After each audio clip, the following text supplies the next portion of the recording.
tous ces fonds et la promotion de la transparence sont deux leviers fondamentaux de ce nouveau mode de gouvernance. Gouverner autrement, c'est aussi mobiliser et fédérer les énergies, les compétences et les talents du pays dans un pacte républicain et patriotique sans exclusion pour un développement harmonieux de notre pays.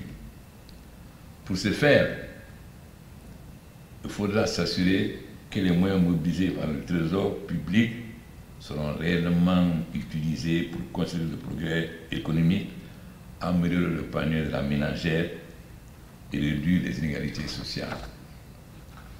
Mesdames, Messieurs les membres du gouvernement, l'ultime objectif du gouvernement reste l'amélioration du bien-être social.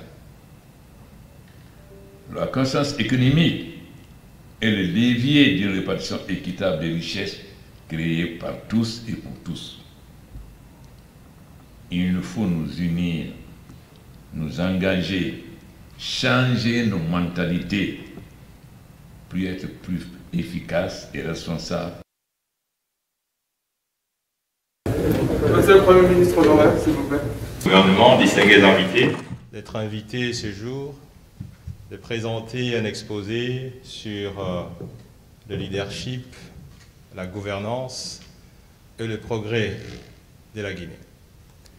Cet exposé se fonde sur la philosophie exprimée par son Excellence Monsieur le Président de la République de gouverner autrement. La gouvernance autrement impose une qualité de leadership, une qualité de gouvernance pour garantir le progrès. Mon exposé va donc se dérouler sur 7 points essentiels: l'introduction, la définition de leadership, le processus lui-même de leadership, la compréhension de la gouvernance, l'état fort qui est nécessaire pour garantir le progrès d'un pays. Je parlerai aussi de la cohésion gouvernementale indispensable. Et enfin, on va conclure. S'agissant de l'introduction, il est important de savoir que c'est le leadership qui est à la base du progrès de l'humanité. C'est le leadership qui est à la base de tous les changements possibles qui puissent exister, que ce soit du point de vue microéconomique, que ce soit du point de vue macroéconomique. Et le leadership est la source de création des richesses, que ce soit au niveau individuel, au niveau des nations et au niveau international. Ceci pour dire qu'aucun pays au monde ne peut se développer sans leadership. Son Excellence, Monsieur le Président de la République, l'a dit dans son allocution introductive, qu'aucun pays n'a été créé développé, qu'aucun pays n'a été créé sous-développé. C'est-à-dire, c'est le leadership qui est à la base du développement des nations ou du sous-développement des nations. Qu'est-ce que c'est le leadership? En fait, le leadership, c'est l'influence que peut exercer, Son Excellence Monsieur le Président l'a dit, un groupe d'hommes ou un homme sur la communauté afin d'atteindre un objectif précis. Il n'y a pas de leadership sans influence. Et pour que cette influence puisse s'opérer, il faut que les groupes, il faut que la communauté soit convaincue. Il y a donc la conviction qu'il y a de pouvoir suivre un homme ou un groupe d'hommes. Et pour que ces groupes, cette communauté soit convaincue, il faut qu'elle soit inspirée. L'inspiration. Et donc, les leaders ou les groupes d'hommes doivent inspirer les autres.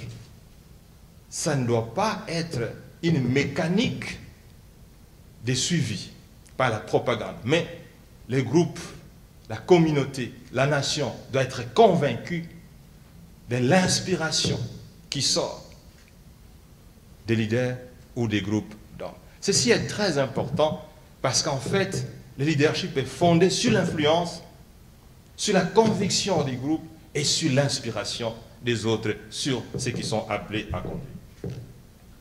Mais ceci est très important. Il ne faut pas confondre le leadership et le management. Un leader est très différent des managers. Le leader, il a une vision, tandis que le manager, il a des objectifs à poursuivre. Le leader, il prend les risques. Le manager, il gère les risques. Le leader, il crée. Le manager, il gère les acquis. Le leader, il a des fans, des gens qui le suivent, qui pensent que nous avons un idéal à partager avec les leaders. Alors que le manager, il gère les employés qui viennent peut-être pour travailler, pour gagner les salaires, mais ils ne viennent pas pour partager un idéal, pour partager des convictions, pour partager une vision.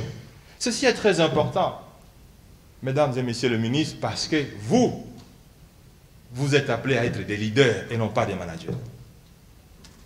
Vous devez être des hommes et des femmes qui prennent les risques, qui créent et qui appellent le personnel à vous suivre par conviction de partager un idéal et pas parce qu'ils viennent chercher leur salaire à la fin du mois. Ceci est très important parce que vous pouvez avoir la fonction et ne pas être un leader. Mais par contre, un de vos agents peut être leader sans avoir la fonction. Ceci est très important de le souligner parce que gouverner autrement, c'est justement créer des changements. Et pour les créer, il faut être leader et non pas être manager. Parce que le leader, lui, ne prend pas, enfin, le leader prend les risques, mais le manager ne prend pas les risques. Donc, nous, dans notre gouvernement, dans cette philosophie de gouverner autrement, nous devons être des agents des changements. Nous devons être donc des leaders.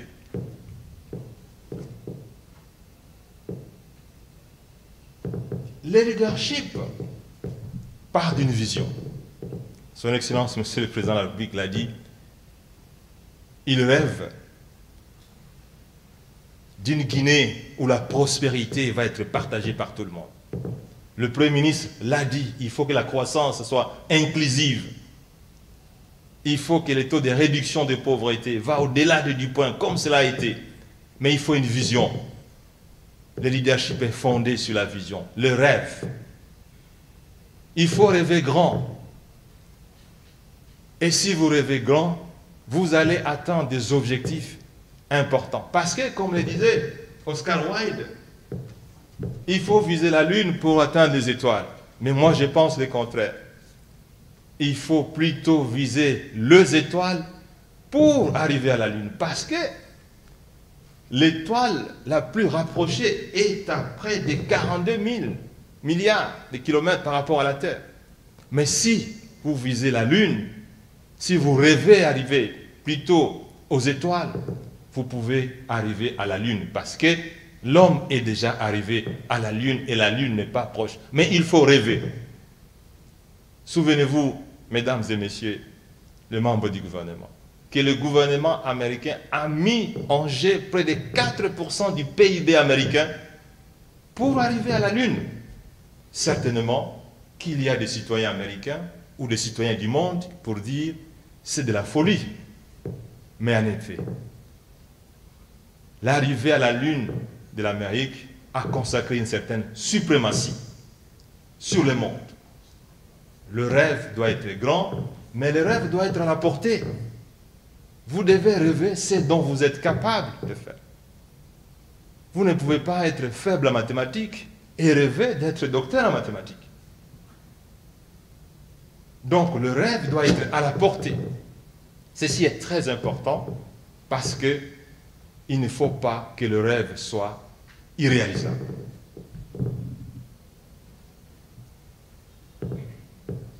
La vision doit être circonscrite à un objectif. Vous êtes dans un ministère, la vision ou le rêve du président, c'est une Guinée émergente, une Guinée développée. Mais il faut circonscrire cette vision en objectifs, les objectifs globaux et les objectifs intermédiaires et sectoriels. Un objectif global peut être la croissance à des chiffres. Mesdames et messieurs, pour que la Guinée devienne émergente, il faut absolument des taux de croissance à des chiffres. Et c'est possible.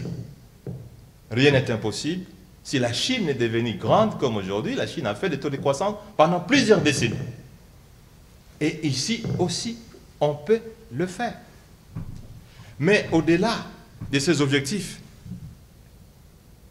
globaux, il faut des objectifs intermédiaires. Il faut des objectifs aussi sectoriels. Que devons-nous faire dans l'administration? Peut-on construire une économie émergente avec une administration inefficace? Ce n'est pas possible. C'est la colonne vertébrale du développement. Peut-on construire une économie avec des taux de pression fiscale, comme le Premier ministre l'a dit, de 13%? Ce n'est pas possible. Lorsque les taux de pression fiscale moyen de la sous-région est près de 20%, et lorsqu'on sait que le pays développé, les taux de pression fiscale atteignent 40, voire 45%. Donc, ce sont des objectifs qu'il faut s'assigner, absolument. Et c'est là le rôle de la planification. Il faut absolument que notre gouvernement puisse considérer la planification comme l'un des instruments. Le pays comme le Japon ont fondé leurs progrès sur la planification. Le ministère du plan du Japon a été le plus puissant ministère, le MITI. On a vu ça même en Europe. La planification, c'est justement la gestion des objectifs globaux. Nous devons avoir des objectifs globaux pour traduire la vision du chef de l'État. Le gouvernement, autrement, doit être circonscrit à nos objectifs globaux, intermédiaires et sectoriels. Ceci est très important, mesdames et messieurs les membres du gouvernement, parce que c'est là où se trouve effectivement le secret du progrès. Alors, si nous avons défini les objectifs, quelle est la méthode? La méthode, c'est cette façon intellectuelle, raisonnée, de pouvoir atteindre un objectif par un schéma, toutes choses restant égales par ailleurs. Allons-nous appliquer le capitalisme en Guinée? Allons-nous appliquer le socialisme, le communisme? Le plus important, c'est de savoir quel est le schéma raisonné que nous voulons prendre. Est-ce que c'est le capitalisme sauvage? Parce qu'il n'y a pas que le capitalisme qui conduit au développement. La Chine n'est pas capitaliste. Il y a ceux qui font la sociodémocratie. Et ceci est très important, mesdames et messieurs, les membres du gouvernement, parce qu'il n'y a rien, aucun succès, aucun progrès qui ne peut pas être établi sur une démarche raisonnée. Il faut que le gouvernement, sous le leadership de son Excellence, Monsieur le Président de la République, avec la coordination du Premier ministre, qu'on sache quelle est notre méthode. On ne peut pas ne pas le faire. Ceci est très important. Il faut absolument, une fois qu'on a établi quelle est la méthode que nous faisons, quelles sont les techniques, le gouvernement doit fonder son action sur les techniques, les savoir-faire. Et nous félicitons son Excellence, Monsieur le Président de la République, parce que la mise en œuvre des task force, notamment sur la gestion des projets, notamment sur la passation des marchés, justement, ce sont des techniques qui permettent au gouvernement de matérialiser sa vision, de matérialiser son rêve. La gestion d'un État est tellement complexe qu'on ne peut pas ne pas avoir les instruments de gestion, de navigation, sinon on navigue à vue. Et quand on ne sait pas là où on part, on ne sait pas non plus là où on arrive. Et les lettres de mission, comme son Excellence, Monsieur le Président de la République a dit, c'est tout à fait important. Le mystère de la Corée du Sud est fondé notamment sur le fait que le général Park, au début de chaque mois, il appelait chaque ministre pour pouvoir passer en revue sa feuille de route, sa lettre de mission. Le gouvernement, c'est une équipe où chacun a sa mission. Et l'évaluation de cette mission, elle est indispensable pour savoir, a-t-on marché, a-t-on reculé ou a-t-on marqué le pas?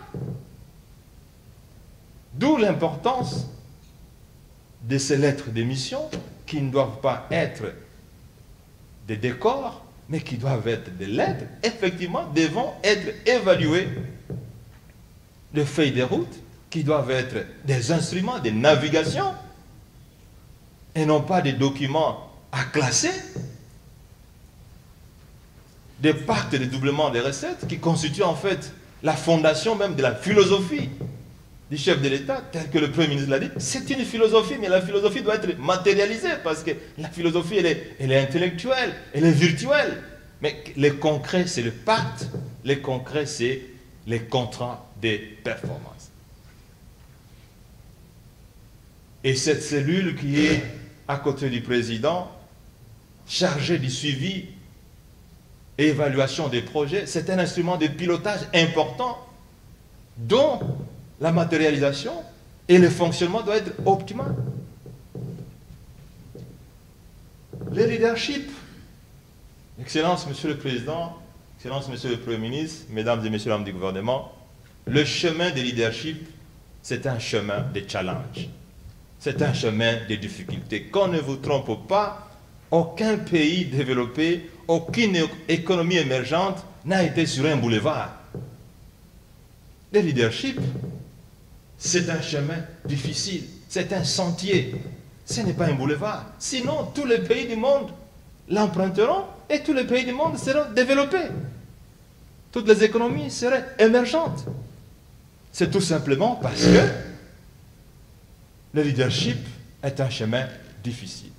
Et dans le monde, les études scientifiques démontrent qu'un seul % de la population mondiale est appelé leader.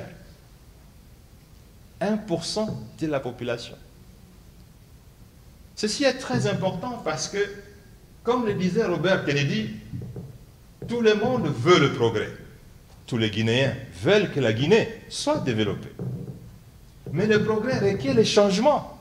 Est-ce que tous les Guinéens veulent le changement? Et Kennedy de rajouter, et les changements restent impopulaires. Ceci est très important parce que c'est quand même un grand homme qui l'a dit, qui a dirigé. Le changement est impopulaire. Malheureusement, le changement est indispensable pour le progrès. Ceci est très important. Voilà pourquoi le leadership requiert le courage. Le leadership requiert l'entêtement. Le chien aboie, la caravane passe. Mesdames et messieurs les membres du gouvernement, si vous êtes convaincus de l'objectif que vous poursuivez dans votre département, les gens parleront. Maintenez le cap et continuez.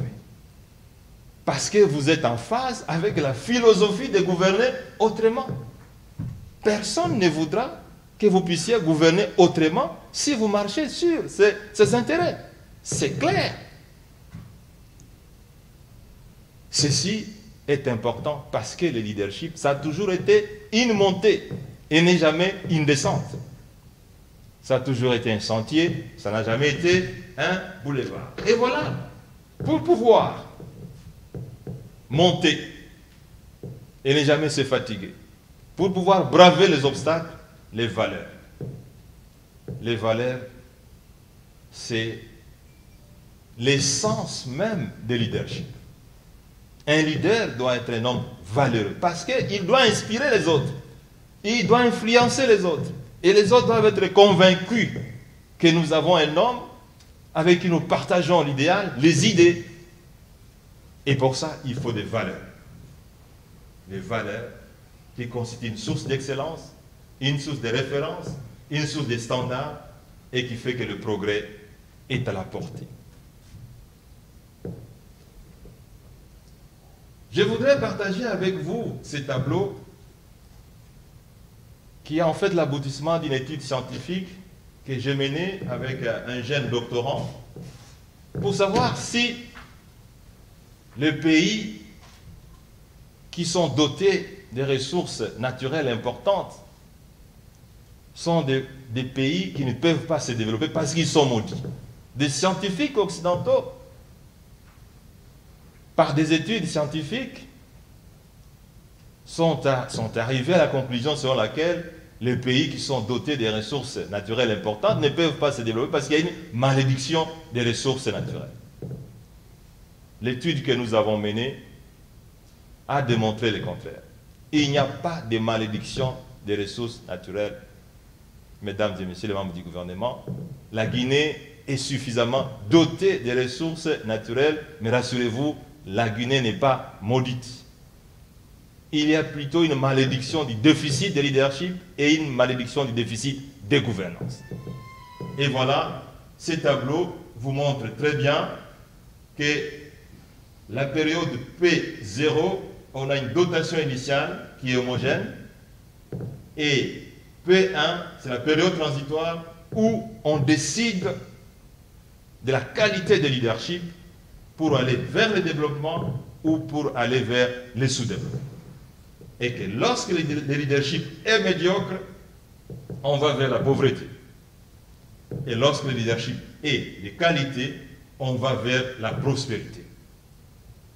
Mais lorsqu'on est vers le chemin de la pauvreté, on cherche des explications non scientifiques, ce qu'on appelle les artefacts, c'est-à-dire des justifications supposées être vraies, mais qui sont en réalité fausses, pour pouvoir expliquer la pauvreté. C'est essentiellement le leadership. Mesdames et messieurs les membres du gouvernement, tous les pays développés ont à un certain moment, comme son Excellence Monsieur le Président de la République a dit, décidé par des hommes, des groupes d'hommes et de femmes, de pouvoir prendre le chemin de la prospérité, c'est-à-dire le leadership éclairé.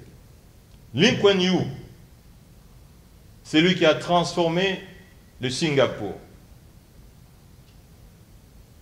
un pays-ville, a dit, lorsqu'il a été nommé à la tête de Singapour, il a été devant une bifurcation comme celle qui est là, et expliquant la différence entre le Singapour d'aujourd'hui et d'autres pays, il a dit, j'ai choisi la voie d'un leadership éclairé, le leadership, la voie de la bonne gouvernance. Voilà le secret que Lee Kuan Yew a donné au monde pour comprendre pourquoi le Singapour a été aussi développé qu'il l'était auparavant.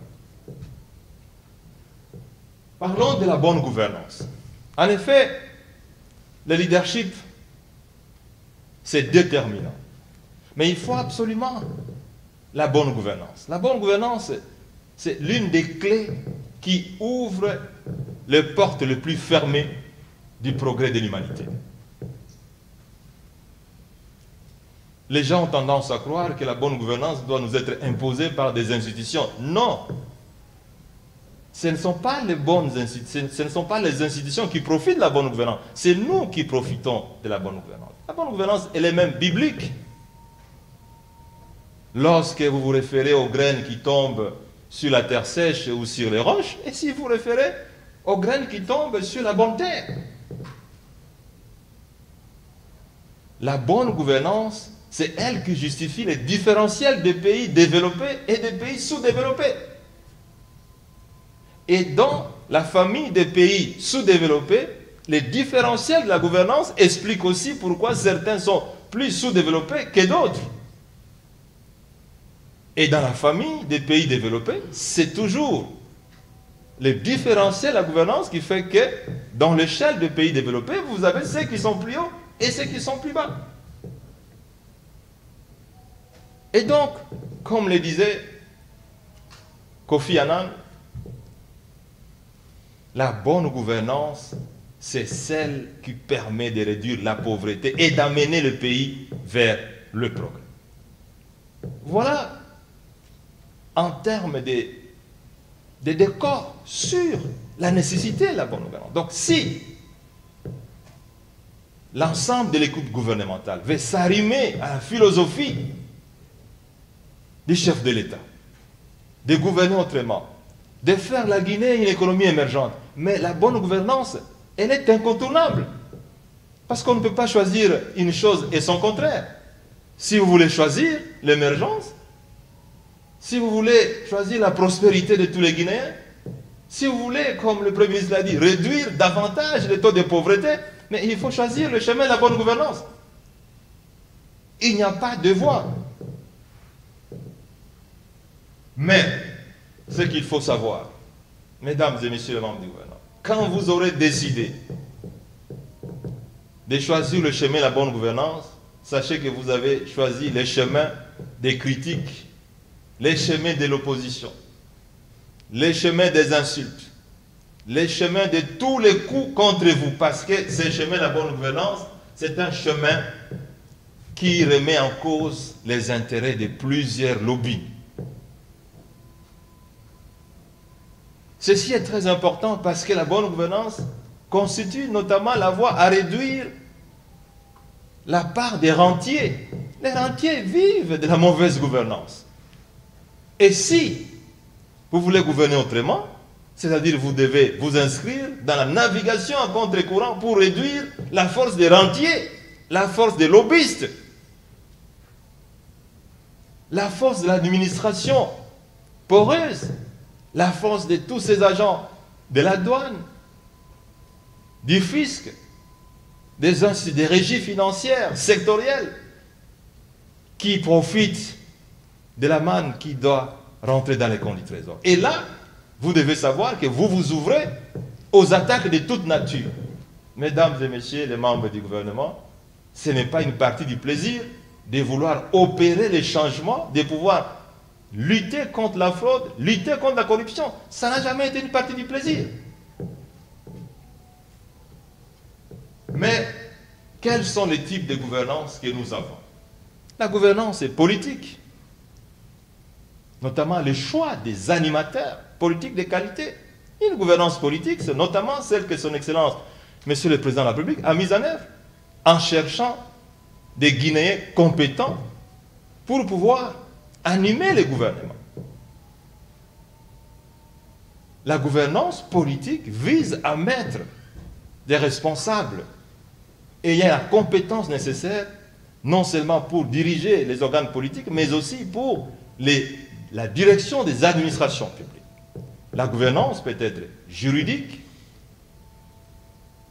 Elle consiste notamment à une meilleure application des textes légaux, des règlements. Elle peut être judiciaire. C'est la mise en œuvre d'une justice correcte. Il est dit, la justice élève les nations. Une nation avec une justice à deux vitesses ne peut jamais prétendre à un développement durable. La gouvernance, elle est aussi sociale. Comme on l'a dit ici, toute personne qui naît a le droit de vivre aussi correctement. Il ne peut pas y avoir des hommes qui ont plus d'avantages ou plus de droits que des hommes qui n'ont pas droit de vivre harmonieusement. Et c'est là le bien fondé de la justice sociale. C'est là le bien fondé d'une croissance inclusive, c'est-à-dire qui est partagée par la majorité de la population. Une gouvernance économique, évidemment, et financière vise à garantir l'usage rationnel et judicieux des ressources financières au profit de la majorité. Voilà le type de gouvernance qui existe. Parce qu'on a toujours tendance à croire que la gouvernance signifie une gestion financière. Non, la gouvernance est un terme beaucoup plus global et globalisant. Et au niveau d'un ministère, il faut que ce type de gouvernance soit pris en charge pour savoir que même dans la nomination des cadres, la nomination des administratifs, le choix des collaborateurs, c'est la gouvernance. L'art de diriger, c'est l'art de se faire entourer par des gens compétents. C'est une définition aussi brève que celle-là.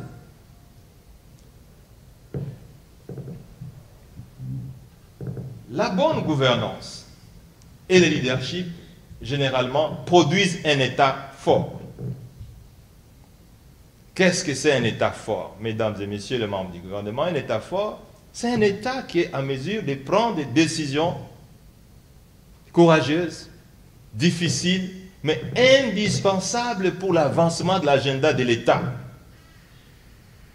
Lorsque vous êtes convaincu que la décision que vous devez prendre est dans l'intérêt du pays, vous devez la prendre.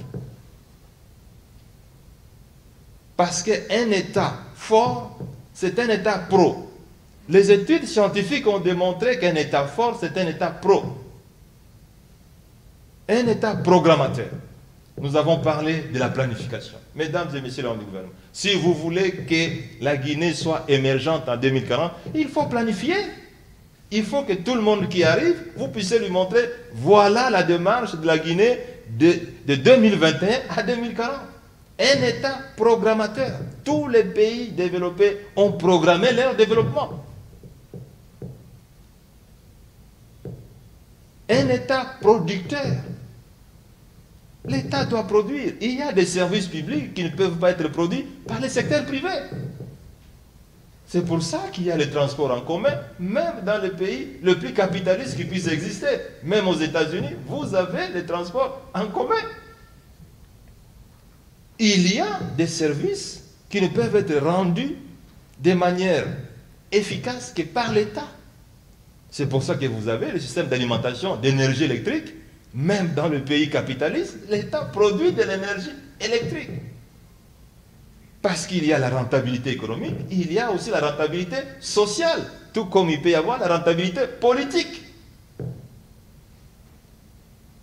Mais l'État fort doit être aussi un État protecteur.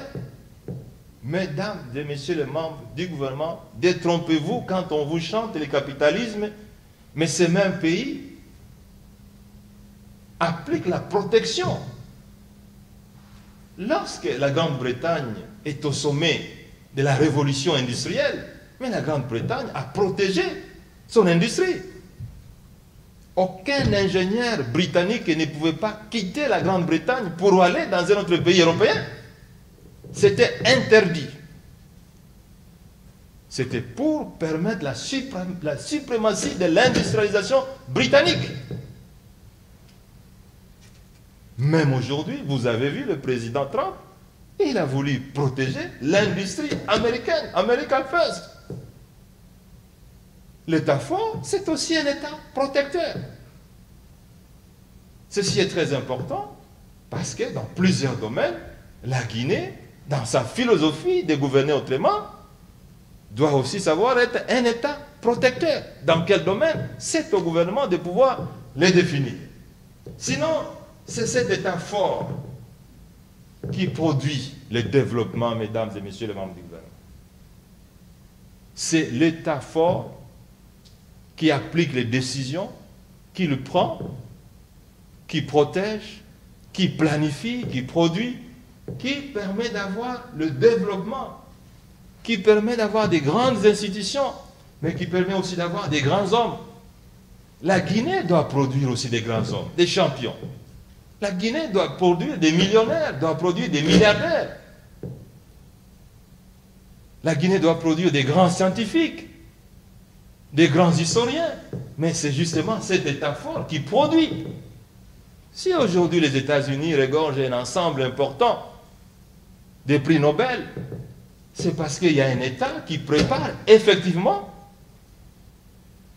les dispositions environnementales, juridiques, pour que le meilleur vienne aux États-Unis et que les États-Unis produisent le meilleur. La même chose. Il faut absolument que nous puissions avoir un État pro. Un État qui gouverne autrement, c'est un État pro, c'est un État fort.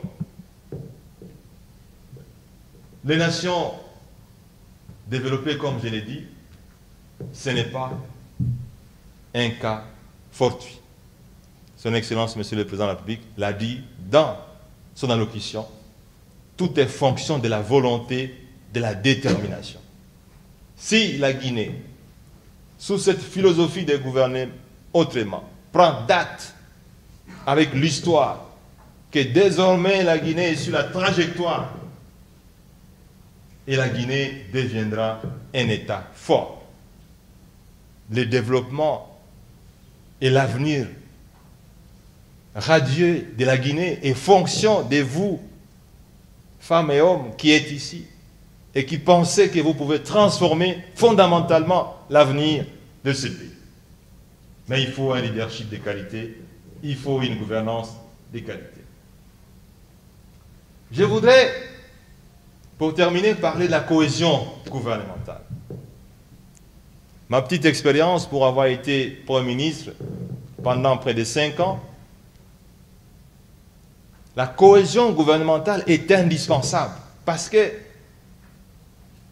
le gouvernement, c'est comme une équipe de football.